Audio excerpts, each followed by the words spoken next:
è il più grande poeta. E la poesia è la creatività assoluta. È una continua coperta e creatività di mistero, è un cammino di mistero in mistero.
È il termine della mia passeggiata, si può dire, quotidiana.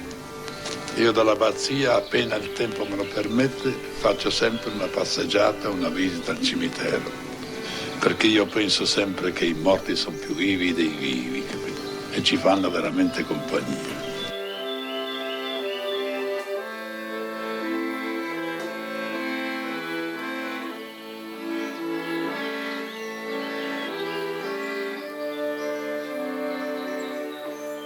Sai perché vado spesso nelle tombe? Perché dalle tombe trovo ispirazione a cantare inni alla vita.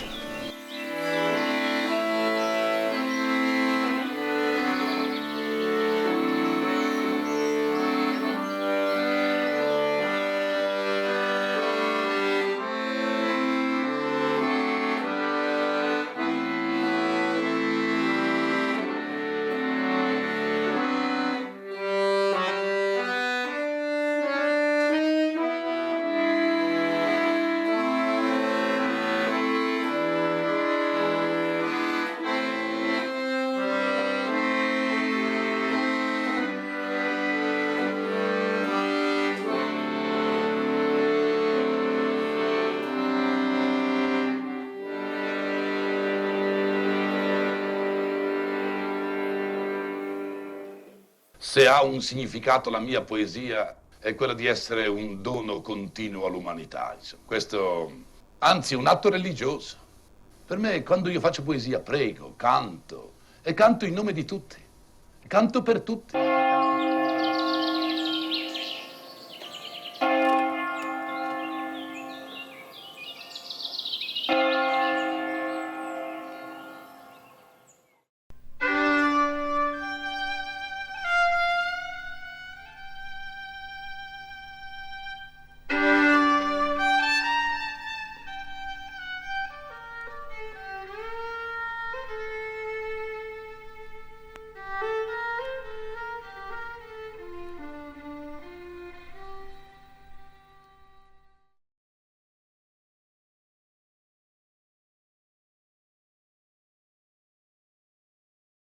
Oh.